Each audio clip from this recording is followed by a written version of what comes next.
Mohammed Riaz and Kaniz Kanan getting married in 1992. It was a happy day for both of them, and the marriage lasted over 14 years.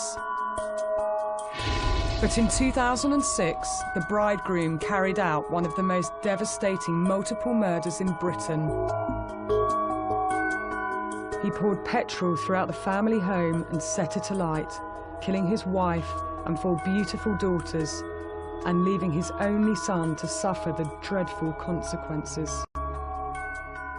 For their own father to kill his own children, 3, 10, 13, 16, and his wife at 39, he's just a complete evil bastard who just didn't care about anybody apart from himself.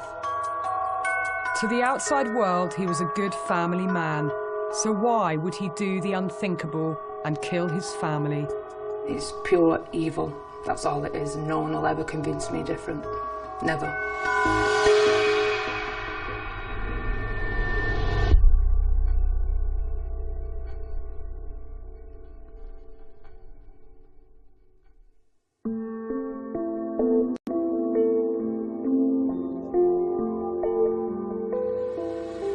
I'm Laura Richards, a criminal psychologist specialising in violence and homicide prevention. I advise the police on key warning signs so they can intervene to stop murders from happening. I've come to Accrington in Lancashire to talk to Kaniz Riaz's family so I can find out why her husband decided to kill his wife and daughters. By speaking to people who knew him best, my aim is to learn more about killers to prevent future murders.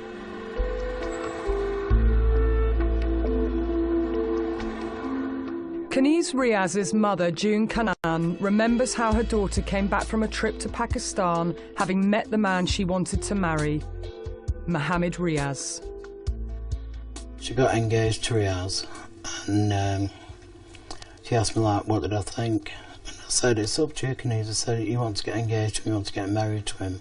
As long as you're happy, that's all right with me. So, but if things don't turn out, then, you know, I'm going to pay you whatever you decide. Kaniz's father, Abdul Kanan, had come from the same village as Riaz. June's marriage to him had worked out well, and she hoped her daughter would be happy too. June's son Barry also knew Mohammed Riaz from trips to Pakistan, and he felt they would make a good match. I spent a lot of time with him when he came over because obviously I lived with my mum and dad at the time. We come from like a, how can I put it, like a farming background. In Pakistan, in the west of Pakistan, and it's quite, at the time it was quite backward, you know, it was all old-fashioned. TVs and everything were like quite rare as well, obviously, because at the time. And he was like one of the more trendier ones at the time in that place. He was like broad-minded, he was well-educated, and he was decent. He took us everywhere. He took us out, he looked after us, and that's how we got to know him. The couple first got married in a Muslim ceremony in Pakistan. Then Kaniz returned to the UK and Mohammed Riaz followed later, when immigration allowed. The couple were then married under British law. By that time, they had 2 children, Adam and Sarah. They got married at the Accrington Register. I was the best man and the interpreter for him as well, because he couldn't speak English. My sister said, just look after him for me. I said, yeah, I will do.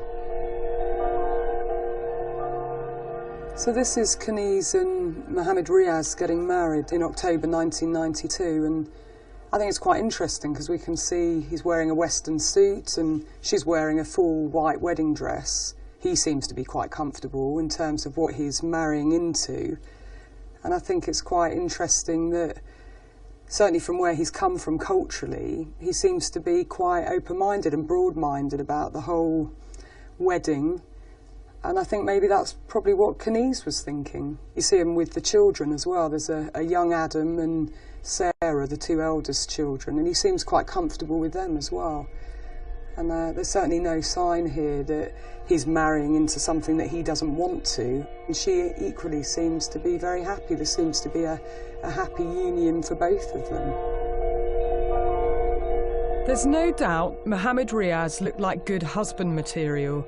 Although he was from a very different background, he seemed open-minded. Over the 14 years they were married, the couple had 5 children together, 4 girls and a son. And Riaz appeared loving towards all of them when they were young. He was always hands-on. He had them everywhere he went, he had them with him. This is the thing, they were all daddy's girls to a certain point. You know what I mean? And Adam, he was all over Adam. He went to Pakistan with Adam on his own. For about 3 or 4 months, he took Adam on his own, there was no problem. He went to Pakistan regularly with my sister with the children as they were young babies. He was involved with them. Anybody who speaks to would say, every time we saw him, he had his children with him, which he did. He was a brilliant guy at one time. He was quiet. He never called anybody, he never gossiped. Didn't like you gossiping about people and things like that. And things seemed to be working out all right. But that changed when Mohammed Riaz started to go out to work. The balance of the relationship shifted. Family and friends say there were no warning signs, but in my experience, murders like this don't just happen out of the blue, and there are always signs, though people may not understand them. By 2005, Mohammed wanted to separate from Riaz, and they were having to deal with the news that their only son Adam had been diagnosed with terminal cancer and was given just months to live. On the 1st of November 2006, a year after Adam's diagnosis, a terrible crime was committed. The Riaz's family home in Accrington was torched. The fire was started in this end terrace right here, and 4 of the 5 children were actually asleep inside at the time. What happened left relatives and the community in complete shock. Fire service. Oh, look, there's a emergency on Main Street. Allen Street. Yeah, the house is on fire, man. Right, okay, which town is this? It's in Accrington. Is anybody inside? There's 3 or 4 girls inside. Firefighters were scrambled to the house. They had to break down the door to get to the fire. The doorway, stairs and landing were ablaze. 6 bodies were brought out of the house. Only one was still alive, the father, Mohammed Riaz.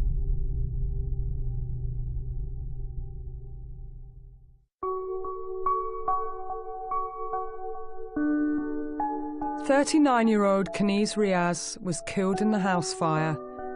Also trapped were her 4 beautiful daughters, 16-year-old Sarah, 13-year-old Sophie, 10-year-old Alicia, and Hannah, who was just 3. June Canam was the first family member to receive the terrible news. She was woken up by a knock at the door in the early hours of the morning. It was a police officer. So I said, how many's been hurt? And he said, I'm sorry, he said, but they've all gone. And I went, I don't follow what you're on about. And he said, they've all died. So I was shouting and everything. I couldn't believe it. The couple's son, 17-year-old Adam, was the only family member who wasn't at home at the time. He was in hospital receiving treatment for cancer. His uncle Barry was staying over with him when he received a call from his mum, June. At that stage, she couldn't bring herself to tell him that his sister and the children had died. I said, what's happening? She said, there's been a fire at your sister's. I don't know any details, but can you come home as soon as possible? And don't let Adam know. I said, right. So panic set in. Got dressed, got ready as quick as I could. Went down to the corridor and I said to the nurse, I said, there's been a fire at my sister's. Please don't let Adam know anything. Barry then called his mum back to find out if she knew anything more. And he said, what's going on? What's happened, Mum? I said, Barry, he said, can you just come home? I said, I need you home. And he said, what's going on, Mum? Tell me. And I said, we've lost them all. He said, what are you talking about? I said, there's been a fire at Mohammed. I said, we've lost all of them. So I started screaming and shouting. My first reaction was, nobody's killing my family, nobody's taking my family. There was one sole survivor, Mohammed Riaz. He'd been rescued by firefighters and was taken to hospital suffering from 60% burns. It was unlikely he would survive. From very early on, it became clear that this was a matter for the police. I'm on my way to speak to them to find out what they learned from their investigation. This was a high-profile case. Detective Superintendent Neil Hunter was a senior officer on call that night. Not in my wildest dreams did I think that when I went to bed that night that I would be turning out to such a horrific scene. Laid out in front of me on the street, on Tremella Street, was 5 bodies, covered in tarpaulin. It was quite unbelievable. Never before have I seen a scene like that. Even the fire officers and senior fire officers were there, again, quite affected by what we'd seen there. When you're talking about young children whose lives have been taken in such horrific circumstances, I think it does make it even more poignant. The police and fire officers couldn't mistake the strong smell of petrol coming from the house. The doors were bolted from the inside, and it was clear whoever started the fire tried to ensure that nobody left the house alive. Very quickly, by working closely with the senior fire officer there, certain things did start to strike a chord. Whilst we couldn't rule it out 100%, it was unlikely that anybody had escaped that house that was third-party involvement. And what we were thinking there, that somebody from the Riaz family had started that fire. And the question was, who could it be?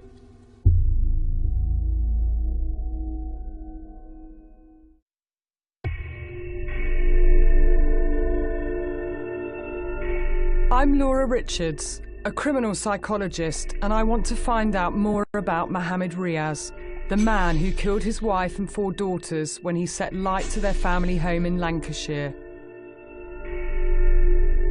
Why did he do it? It was an inconceivably callous act, and one that was made even worse because Riaz's son, Adam, who had terminal cancer, was left to deal with the devastating consequences of his father's actions.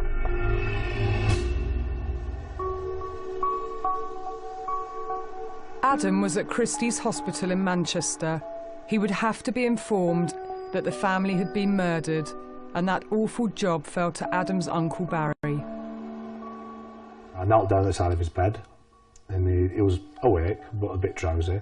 He looked at me and he just said, "Are you okay, Baz?" I said, "No." I said, "There's been an accident at home." And he said, "What's happened?" I said, "I'm sorry, Adam, but your sisters and your mum have all died in a house fire last night." And he just looked at me and he said, "No." I said, "It's true." He said, "What about my dad?" I said, "Your dad's in hospital, very serious. He's got over 6% burns. It's 50-50 if he'll survive or not, but they're doing their best for him." And he just looked at me and he screamed. He said, "No, I'm not having it. No, it's not happening." He started screaming and crying, so I got hold of him and hugged him. My heart dropped. Although the police were starting to build a picture which pointed the finger of blame towards Mohammed Riaz, they couldn't tell the family until they were sure. So neither Barry nor Adam had any idea that Riaz might have been responsible. Adam asked to visit his father in hospital. 2 doctors and a nurse came with us, and 2 police officers. The police told me that for his health's sake, because he was so poorly, Riaz was so poorly, that he could only manage 1 visitor, and maybe it's best if Adam got that privilege. I said, "Yeah, that's fine." And they said to Adam, "He's behind a plastic sheet. Don't be shocked. It looks worse than what it does. He's not in any pain. And just spend no more than a minute there if you can." So Adam said, "That's fine." He had tears in his eyes. He wanted to see his dad. What did you think about the police being there? I just thought because it was a fire and because so many people died, it was natural. I didn't once think they're there to prevent me going in the room.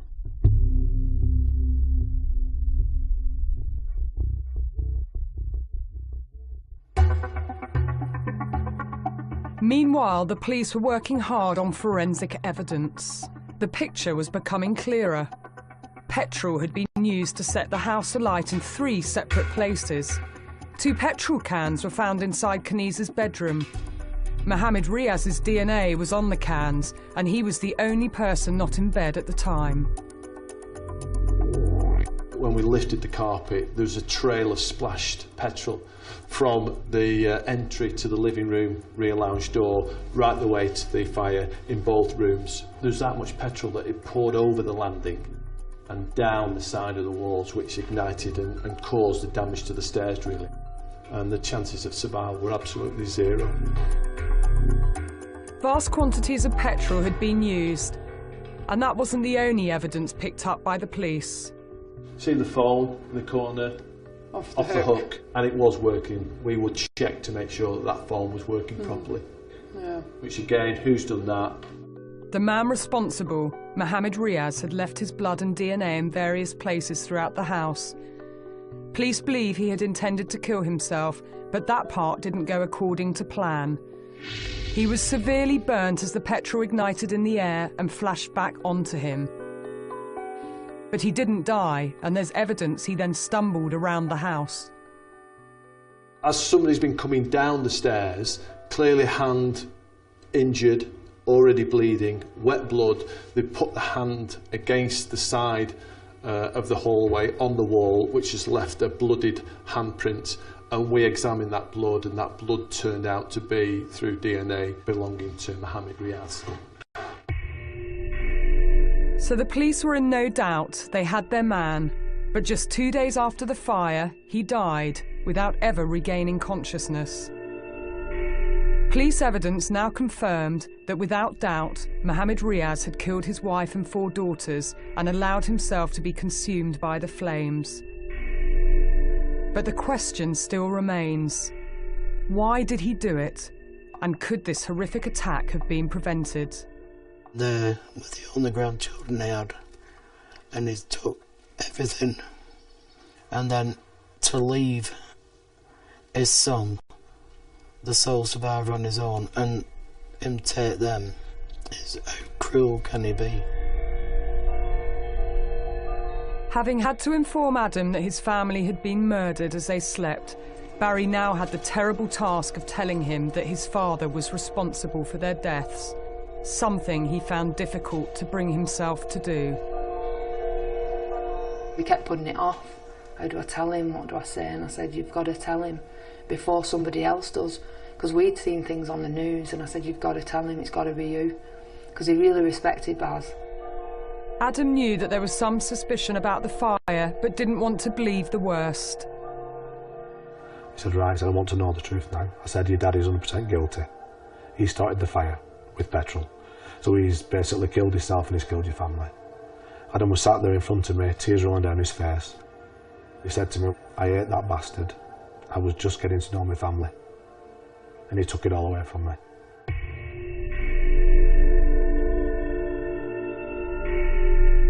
Adam heard this news days before his mother and 4 sisters' funerals. He managed to attend, holding himself together, and was extremely dignified. But his family say he never again mentioned his father's name. He became withdrawn, he got quiet, he hardly talked about anything that happened. And he was very close to me and Vicky and my mum, but he never talked about his father. He shut down. He shut down, he became emotionless. After that, we knew he was dying anyway, but he just gave up. It's like that little last bit of spark, he'd gone, and he had nothing. So Riaz claimed his 6th victim, really? Definitely.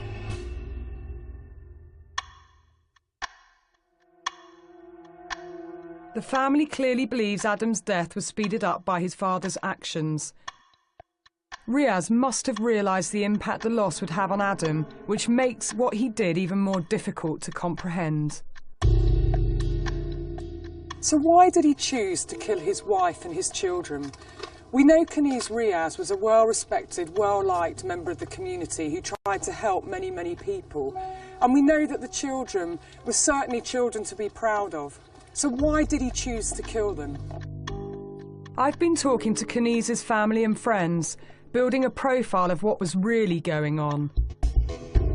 Although at first Mohammed Riaz seemed like the model husband, cracks had started to appear in the marriage. He worked in a low-paid factory job making plastic bags. He spoke very little English and was isolated. Meanwhile, his wife Kenise had started to work after years of staying at home bringing up the children. I'm told she worked for several high-profile community projects. Some of her work involved fighting inequalities and supporting women who were being oppressed. Kenise was very independent. Independent women, independent Asian women, can sometimes be seen as a threat.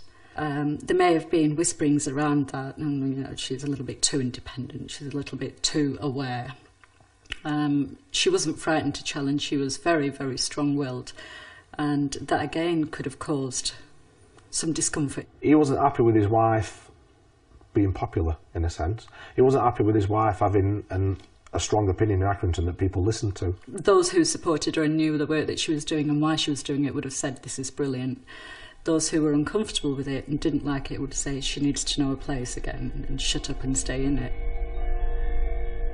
Her husband was one of the people who believed she shouldn't be getting involved in community work. He refused to have lessons to improve his English and made it clear he didn't want to integrate. He then tried to get his wife to give up her job. This is very controlling behaviour. He didn't like the thoughts of his wife going out to work. I think because not a lot of Asian women go out to work, and because he was from Pakistan and from a village, you know, the man is always what they call the breadwinner. The provider. Yeah, and he didn't like it. He said, why don't you give up work and stop home? You need to be home with children. She said, I don't want to give up work. She said, I'm on good money. The children are not neglected. Mum's always there for him, or Baz is there for him. He blamed everything my sister was doing for the problems, not himself. He said, basically, he said, your sister should be at home, she shouldn't be out working, she doesn't need to be in the community making voices.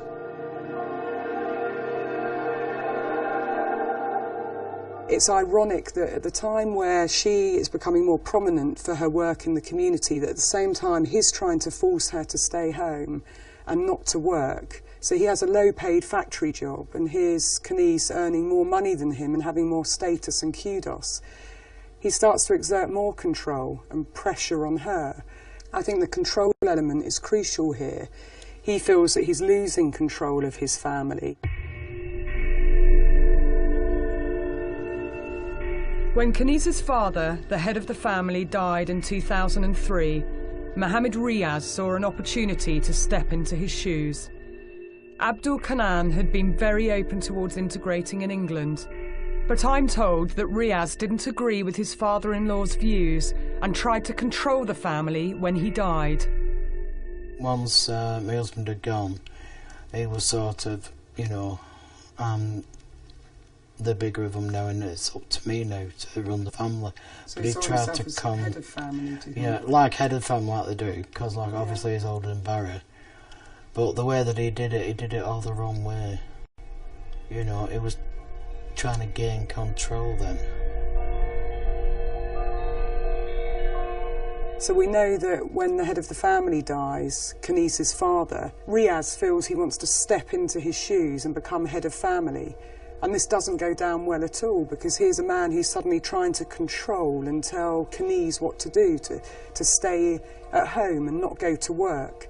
And I think this is quite a significant change from someone who was quite broad-minded beforehand. And as Kenise becomes more prominent in the community, working to help oppressed women, he starts to become conscious of that, and it becomes a problem.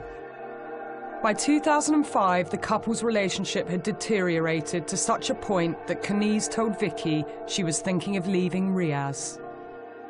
I'm not sure if he would have known. He definitely knew that things weren't right. Both of them, you know, knew that. I mean, it was common knowledge anyway. And she said to me, she goes, obviously, I really think it's come time to split up. So I'm going to give it a few more months, but I really don't think it's going to work this marriage anymore. And I don't want the children to suffer for it. In my experience, profiling these types of murders, separation is a key trigger point and high risk factor. It's clearly important here, along with the anger Riaz felt about his wife working and her newfound independence. And there's more to uncover, including a dark secret. As a criminal psychologist, my work involves analysing violent crime to identify what happens in the build-up to murders. I'm profiling Mohammed Riaz, who killed his wife and 4 young daughters. I have already learned that before that fateful night, Kaniz Riaz had said she wanted to leave her husband. Those who knew the couple tell me Riaz was also becoming alienated from his children as they grew older and more independent. After Kaniz's father died, a head-on clash over culture and identity developed. The girls and Adam were brought up as Muslims, but they were very westernised. For example, the girls would wear jeans with like an Asian top, so they mixed. Before Kani's dad died, he never said anything, didn't have a problem. Instead of confronting the problem through debate, Riaz would try and exert his control through pointed actions. Sometimes the children's Western clothes would mysteriously disappear. If no one were about, he'd take them out and he'd throw them in bin. Kaniz had found them in bin, at bottom of the garden, Ed, you know what I mean? Because he wanted them to wear Asian clothes all the time, and they didn't want that. Obviously, on certain days, like, you know, religious times, they'd gladly wear them for him. We all used to go, with my children as well, to the cinema, to the park, you know, for days out, and all of a sudden, no, they shouldn't be going to the cinema. All this, that wasn't a problem before. He's trying to restrict them. Yeah, yeah. It got to the point where Riaz would restrict the children's behaviour, effectively policing them at home. On top of this, he was pushing for his daughters to leave school at 16 and marry men from his village. He said, I've got family in Pakistan, they've all got sons. He said, it'd be nice if we could get them engaged. And my sister said, she goes, look at the difference of me and you've got now. She goes, I'm not putting my daughters through that. I don't want my daughters to be visa donkeys for anybody. She said, that's not going to happen. She said, never.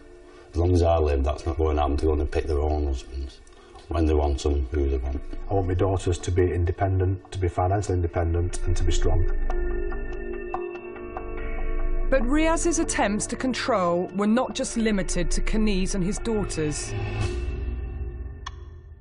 I have heard that his relationship with his son had become very difficult. Adam had always been the apple of his father's eye, but when he became independent and started playing in a band, making his own life choices, his father protested. He didn't like Adam hanging around with English lads. Why do you not hang around with Asian lads? What's wrong with your own people? Adam said, I don't have any people, I'm me. He said, and the lads I don't hang around with in Accrington are just not my cup of tea. That's just the way it is. I can see that Riaz was becoming increasingly anti-Western and felt he was losing control of his son. Sometimes his frustration would boil over. I went into the house one time and Adam were on his computer and his mum, Kaniz, said something to him. Adam, can you give us an hand? And he just ignored because he's on computer, too busy like. And Riaz went up to him and kicked him in the leg and said, go, go. And he didn't kick him lightly, he kicked him hard, you know what I mean? And I saw Adam's face, he winced when he did that. Now how many more times he's done that, why no one's been there, we don't know. Having profiled many of these cases, what's very clear to me is that there's always a pattern of escalation and a continuum. So Adam being kicked, this is the first time that we've heard someone say, yes, I saw some physical abuse. But what's also very clear is abuse is about the psychological and emotional abuse and violence suffered at the hands of perpetrators. And Riaz demonstrated all of these things in this case.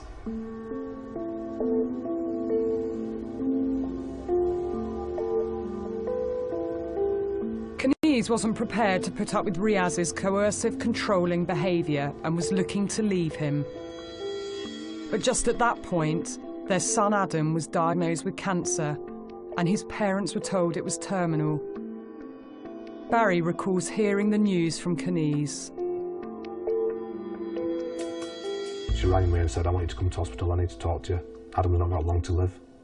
So I went over to Christie's. Her husband was stood behind her. She was sat down crying. I come in, she come over to me, hugged me straight away. I said, we're going to lose him, Baz, we're going to lose him. Riaz's reaction to the news is interesting. He was a man already near breaking point, rejecting the society he lived in, and he felt he was losing control of his wife and children. Now his son was dying. She's crying her eyes out because of what she'd just been told about Adam. And he just sat there looking at the floor. There were no comforting her, he didn't support her. There were no emotion there or anything. Now, whether it's because he didn't want to accept the fact what he'd been told was true, or he didn't care what he was told was true, I don't know. What is becoming clear to me is that Mohammed Riaz wasn't thinking about his wife and her feelings, or his son. He was thinking only about himself, and this self-centered reaction is important in understanding the man who went on to become a multiple murderer. Such was his selfishness, he even refused to take his son to hospital appointments in Manchester, leaving his wife Kenise to take him in taxis, or for Barry to take time off work. He said, well, what's the point of me going to hospital? I can't understand the doctors. He said, obviously you and your brother can sort things between you. So there's a bit of jealousy there. And obviously your son wants you. He doesn't really need me because he doesn't talk to me. Adam did talk to his dad, but his dad always complained. His dad kept saying, this is what happens when you start acting stupid, messing about on skateboards and running around like an idiot. This is, you need to go to the mosque, take more part in religion. So did he say it's some kind of punishment to Adam? I think it was his way of saying, look, because you're not the way I want you to be, this is what happens to you. Riaz seems to think bad things have happened because Adam didn't follow his rules. Adam was in great pain with his illness, a cancer of the soft bone tissue, but Riaz seemed incapable of empathising.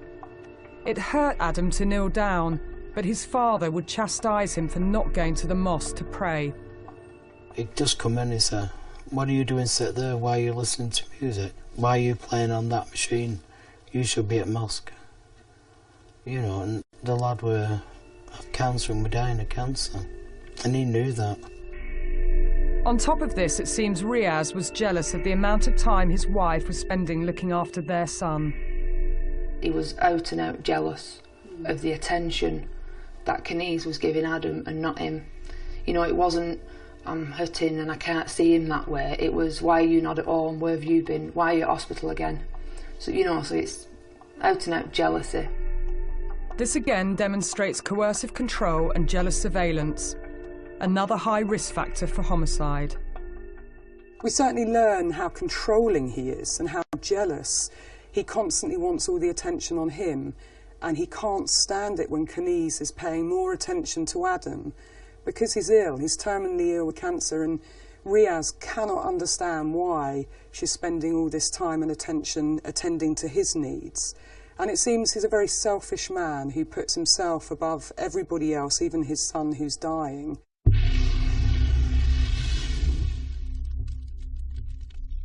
Another key piece of evidence was uncovered by a pathologist.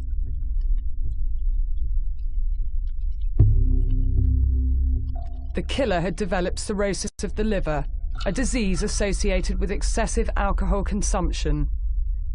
He also had alcohol in his blood the night of the attack. This information tied in with a discovery made by Barry weeks after the fire. It was only then when we had emptied the house at the end that we actually found in the bin shed at the back of the yard that nobody went to, empty bottles of vodka. Nobody drank that. My sister never drank vodka. So he was secret, sort of binge drinking. Binge drinking, and this is probably where the quiet and the moods came from. Alcohol is another risk factor for violence as it affects behaviour. It appears he was drinking in secret. The family told me he would work odd shifts and he would often disappear without proper explanation. She'd ring home and he weren't there. So she'd ring his mobile, but he wouldn't be answered, so she'd just text him. And she'd ring a friend, and she said, have you seen my husband? No, we've not seen him. So she did what she could, he weren't there. Okay, fair enough, he's probably busy. But what we didn't know is that he was actually going back home, not answering the phone, and then drinking. This drinking could also explain some odd behaviour when Adam was ill and staying at June's house. I gave Riaz a key, so sometimes he could come in if there was nobody in, if Adam was on his own for a short while when he wasn't too bad. And there are a few times he's come in and Adam's been asleep in bed, and then he's woke up and his dad's just been stood at the bedroom door. And it happened more than once, each time Riaz leaving without explanation. Adam said I woke up in the middle of the night and my dad was stood over me. He said he was stood there looking over me, just staring at me. He said I opened my eyes and it scared me. Mohammed Riaz was clearly brooding. He had been drinking heavily and his behaviour had become unpredictable. We can only imagine now the dark thoughts that must have been going through his mind as he stood over his sleeping son, just days before he committed multiple murder.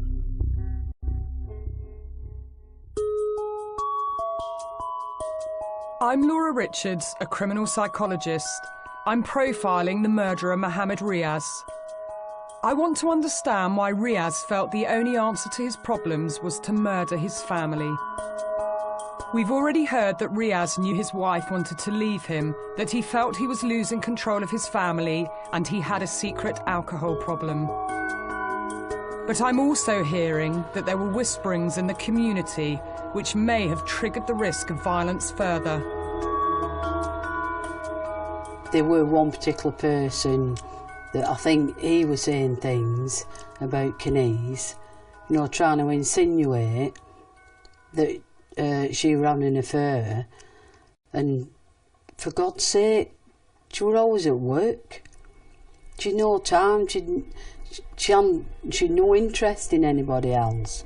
Even though her and Riaz weren't getting on, don't mean to say she wants to go with anybody else, because she didn't. For some members of the community, the very fact that Kenise was independent and working to help oppressed women could be perceived to be dishonourable. Even more so the rumour she was having an affair. There were some men who felt Riaz did not have control of his household and they put pressure on him to deal with this. Riaz felt that murdering his family was a way of regaining his honour and control. If you think about the whole concept of honour, honour isn't physical, it isn't tangible, you can't touch it, but it's there. Your honour can be tainted and it can be damaged by somebody just saying something. So even if somebody hasn't done anything, the very fact that somebody could just mention that you're doing something and it goes, you know, the Chinese whisper style, and it gets back to somebody, that could have repercussions. The arson attack on the house has all the hallmarks of a so-called honour killing. Mohammed Riaz did not suddenly decide to kill his family. He planned it meticulously, buying petrol and waiting until his family were asleep. It may be hard to believe, but he clearly thought the bloodshed was justified. He planned it and he knew well in advance that he was going to do it. That night might have been the night that he snapped and thought no, but he knew well in advance what he was going to do to them.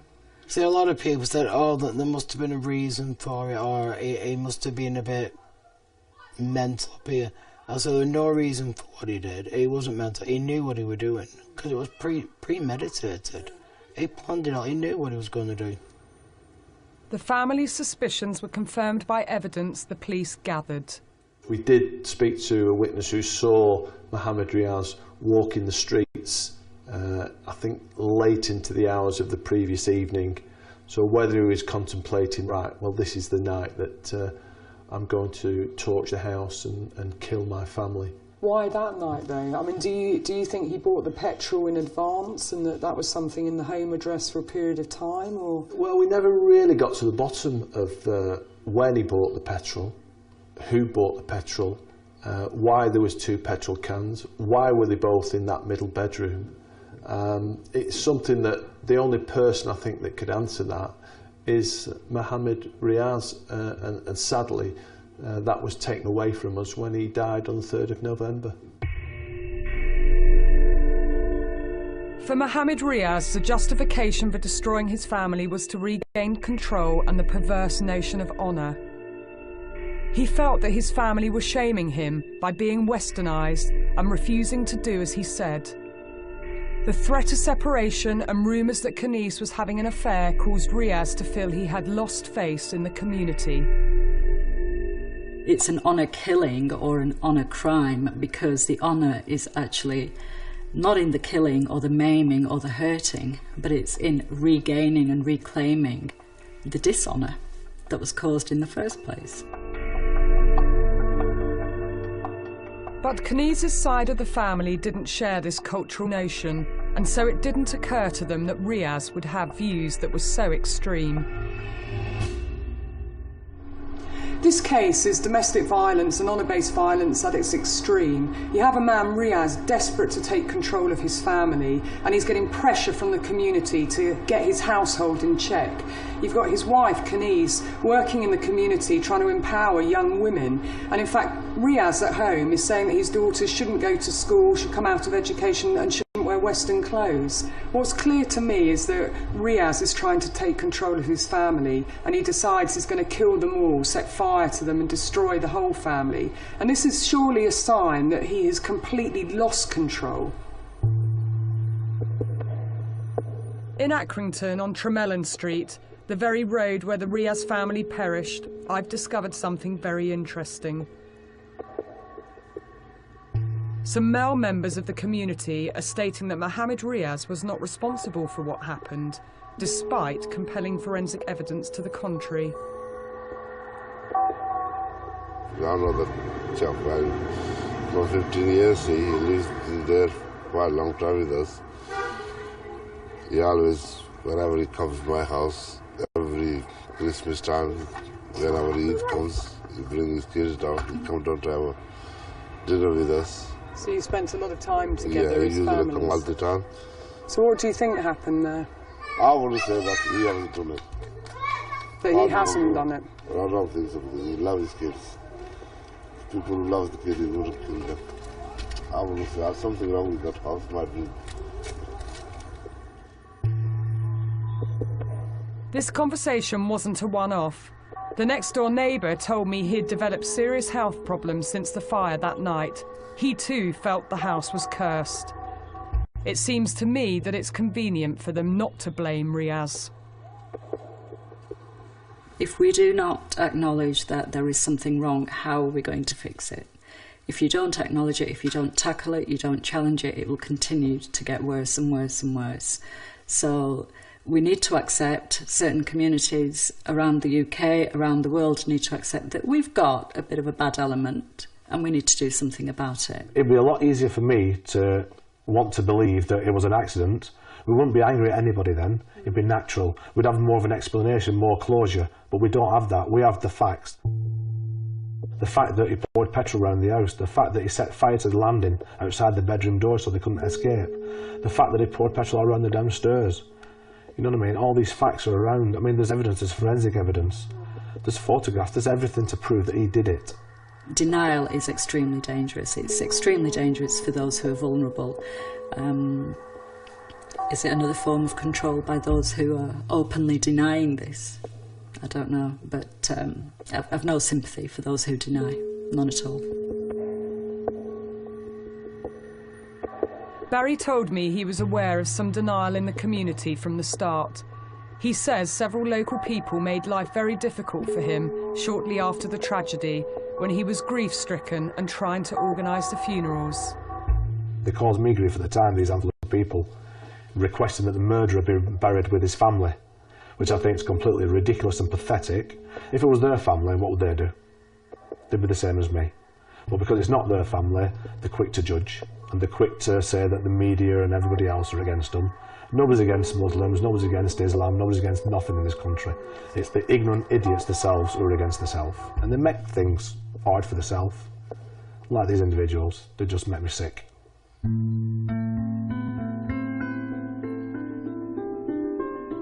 Any denial in the community is worrying, but ultimately, Mohammed Riaz was the sole person responsible for the murder of his family. This horrific crime has taken a massive toll on those left behind. I just think he was a selfish bastard. He took Kenise and the girls' lives for no reason, for selfish reasons, and left his son dying, and he knew. I just still can't believe what's happened. I know, like, sometimes it's like they've gone away. They're going to know and they're going to come back. You know, I won't accept it. He's not paid for what he's done in dying. Yeah, he suffered, which we're all glad about. But he didn't have to sit there and hold Adam's hand while he took his last breath. He's lost all his family. And he's on the verge of dying himself, and he puts him through that. That's just evil, that, to me. That's evil, that. To do that to someone. It's terrible. As far as I'm concerned, he's got away with 6 murders. And he doesn't pay anything for it. Because we do, and we still are doing now. If I start crying, then it's like I'm accepting what's happened. And I'm not ready to. I don't want to accept what's happened. And it hurts. In an extraordinary twist of fate, Vicky was due to give birth to a baby 2 years to the day after the murders. The couple decided to name the baby girl after all the relatives they lost, as Vicky's son Callum explained to me. We chose Sasha because of all the initials and of Kenny's and all the girls and Adam. She came along a point when Barry Morsaw was kind of giving up. Didn't have anything to... Just couldn't cope. Yeah, didn't want to get out of bed. Didn't have anything to live for, basically. You know, he didn't see the point in anything. But she's definitely made a difference. A ray of hope. Yeah, something really nice to come out of the worst tragedy ever. The birth of Sasha offers some form of comfort, but the family will never get over the loss of a mother, 4 daughters and a son. This is an absolutely tragic case where Riaz has killed his entire family, and I think what's very clear to me, like with many of these cases, is that there were a number of warning signs and risk factors that this was going to happen. Well, that's not unique to this particular case. I've profiled many cases that have these warning signs. What I think is now crucial is that we take these lessons and we take these warning signs and we use them to prevent future tragedies and prevent murders.